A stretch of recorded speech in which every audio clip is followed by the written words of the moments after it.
Hey guys, welcome to our channel. आज के इस वीडियो के अंदर हम लोग क्वार्टरली रिजल्ट के अंदर और एक चीज़ को कवर करने वाले हैं। So if you are new in this channel, so make sure that you watch the video till the end. And अगर आपको इस वीडियो से कुछ सीखने को मिलता है तो ज़रूर सब्सक्राइब कर लेना चैनल को and like that video also. So we are on the website of ticker.finology.in। ये एक फ्री इन्वेस्टिंग टूल है जहाँ पर आके आप इंडिया के अंदर हर एक स्टॉक के एनालिसिस कर सकते हो for the investment purpose only. यहाँ पर ट्रेडिंग का कुछ अलाउ नहीं है। So if I will refresh it once for you, then we are just giving an example of the Reliance Industries Limited because it is one of the major and one of the most blue chip company in the Indian stock market, you can say. So for your kind information that we have covered all of these topics: company essentials, peers, ratios, shareholding patterns, and all of this we have covered in the series of previous videos. So if you haven't watched that video, make sure that you watch them. You will gain actual knowledge from that video, and it will help you to understanding the market psychology also. So let's jump into quarterly result. We have covered net sales and total expenditure. So in this video we'll covering on the operating profit topic. Okay, so let's start. If you want to read the definition of it, so it says the amount of profit earned from the core operations excluding का मतलब होता है वो छोड़ के any financing और tax related expenses. यानी कि ऑपरेटिंग प्रॉफिट का मतलब होता है कंपनी ने जो ऑपरेशंस किया है। Operation means that whatever company is doing for their own benefit. So वो जो कंपनी कर रहा है उधर से जो कंपनी के एक्चुअल में अर्निंग होता है, so that is called as a operating profit. इसके अंदर एनी टैक्स रिलेटेड चीज इंक्लूडेड नहीं होता है। आई थिंक आपको समझ आ गया। सो ये अगर मैं आपको थोड़ा सा और एलैबोरेटली बताऊँ विथ एग्जांपल, सो मान लो, so first of all clear करो कि इसमें सिर्फ बिजनेस के नॉर्मल खर्चा इंक्लूड होता है, जैसे salary, rent, electricity, raw materials, market expenses, ये सब चीज़। तो ऑपरेटिंग प्रॉफिट के अंदर आपको ये सब चीज़ इंक्लूडेड ऑलरेडी होता है, बट इसके अंदर टैक्स रिलेटेड कुछ भी नहीं इंक्लूड होता है लेकिन इसमें tax, interest on loan, investment, profit on loss included नहीं होता है।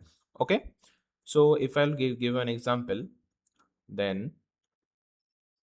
देन आप समझो कि मान लो एक कंपनी शूज़ बेचता है। ओके, टोटल सेल्स होता है कंपनी का, मान लो एक साल के अंदर 10 लाख रुपए। यहाँ पर और एक इम्पॉर्टेंट चीज़ कि यहाँ पर हम लोग क्वार्टरली रिजल्ट के ऊपर बात कर रहे हैं। क्वार्टरली का मतलब होता है 3 मंथ बाद। यहाँ पर कोई भी 2 मंथ में भी बात नहीं हो रहा है, 1 मंथ पे भी बात नहीं हो रहा है, और एक साल में भी बात नहीं हो रहा है। यहाँ पर जो भी हो रहा है सब calculations all in 3 month perspective only. Okay, so मान लो कंपनी का टोटल सेल है 10 लाख। शूज़ बनाने और बिजनेस चलाने का खर्चा मान लो शूज़ बनाने में हो गया, देन एम्प्लॉयज़ का सैलरी के अंदर हो गया, इलेक्ट्रिसिटी बिल आ गया, रॉ मटेरियल के अंदर आ गया, एडवर्टाइजमेंट के अंदर चला गया पैसा। So this is all included as a expenses of that particular company. So वो सब करने में मान लो उस कंपनी का चला गया 7 लाख रुपए।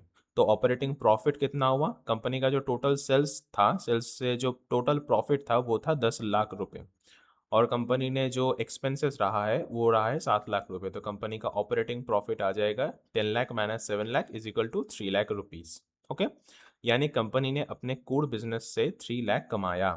इजी फॉर्मूला क्या है? Operating profit is equal to revenue minus operating expenses. Revenue का मतलब होता है कंपनी का कितना एक्चुअल में कमाया। इसके अंदर कुछ भी चीज़ इंक्लूडेड नहीं होता है, बस कंपनी का जो एक्चुअल रेवेन्यू बताता है इसके अंदर, और भी एक्सटर्नल कोई चीज़ इंक्लूडेड नहीं होता है। और ऑपरेटिंग एक्सपेंसेस सिमिलर है ऑपरेटिंग प्रॉफिट के जैसा ही। एक्सपेंसेस का मतलब होता है कंपनी का खर्चा। तो वो अगर आप कैलकुलेशन करोगे, यानी कि operating profit is equal to revenue minus operating expenses, ये अगर आप करोगे तो आपके सामने ये एक बहुत इंपॉर्टेंट फिगर ऑपरेटिंग प्रॉफिट आपके सामने आ जाएगा। Okay, so it is one of the most important thing to understand actually. So अगर मैं आपको दिखाऊँ तो मान लो रिलायंस इंडस्ट्रीज के क्वार्टरली रिजल्ट यानी कि मार्च 2025 के अंदर इसका जो नेट सेल्स था वो था 1,36,000 रुपये, sorry 1,36,000 crore, all figures in crore, sorry extremely sorry, 1,36,000 crore. So इसका ऑपरेटिंग प्रॉफिट आया सिर्फ और सिर्फ 15 करोड़। तो हम लोग इससे ये समझ रहे हैं कि कंपनी का, अगर मैं आपको डॉट टू डॉट कैलकुलेशन करके दिखाऊं, तो यहाँ पर मैंने बोला था कि कंपनी का क्या, टोटल सेल्स माइनस शूज़ बनाने का खर्चा यानी कि एक्सपेंसेस को हम एक्सपेंडिचर से भी तुलना कर सकते हैं।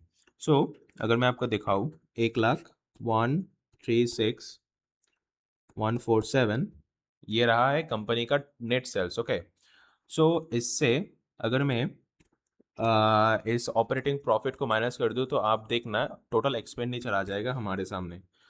तो 15,116, ये देखो सेम फिगर आ गया।